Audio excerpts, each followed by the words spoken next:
브리핑. 오케이.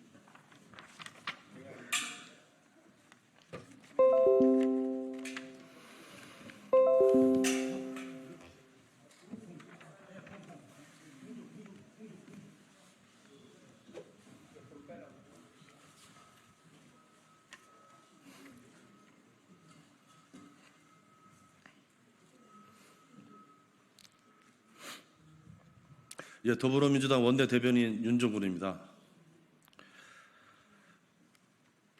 국민의 명령을 거부한 윤석열 대통령, 이제 국민이 대통령을 거부할 것입니다.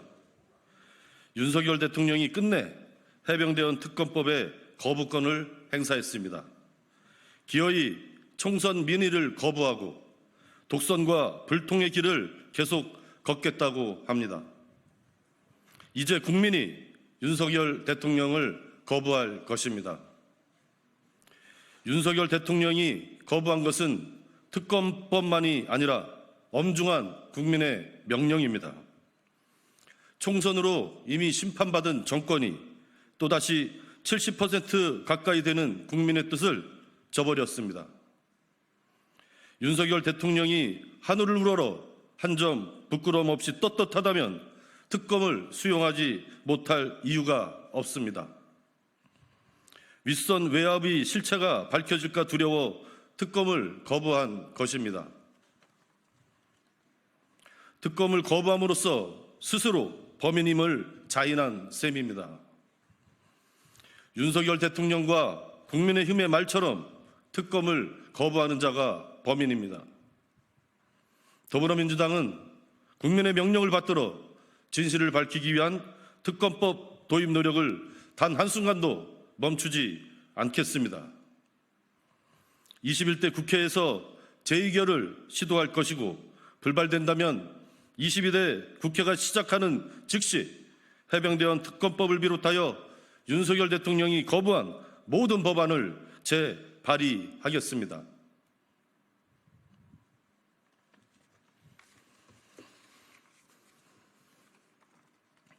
네, 이어서 브리핑하겠습니다. 김건희 여사가 있어야 할 곳은 대통령 관저가 아니라 특검 조사실입니다. 윤석열 정권과 검찰의 면죄부 수사에도 김건희 여사를 둘러싼 의혹은 해소되기는커녕 더욱 커지고 있습니다.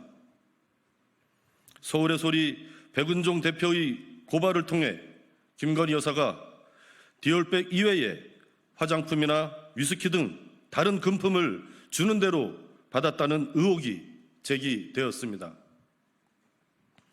또한 최재형 목사가 검찰 조사에서 김 여사에게 부탁해 대통령 취임 만찬에 참석했다고 진술했다는 보도도 있습니다. 의혹이 해소되기는커녕 더욱 늘고 있습니다. 검찰의 면죄부 수사로는 김건희 여사의 의혹들을 철저히 규명할 수 없습니다. 특검만이 진실을 낱낱이 밝혀낼 길입니다. 지난 2021년 12월 29일 윤석열 당시 대통령 후보가 직접 했던 말을 인용하여 김건희 여사에 대한 특검을 촉구합니다.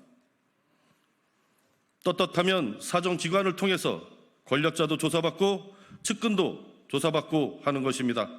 특검을 왜 거부합니까? 죄를 지었으니 거부하는 것입니다.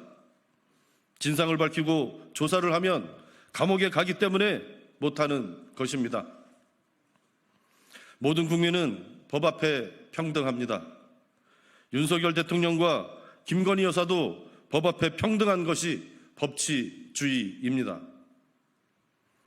윤석열 대통령은 더 이상 특검을 회피하지 마십시오.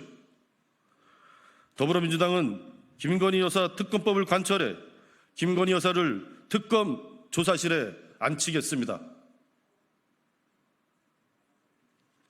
네, 마치겠습니다.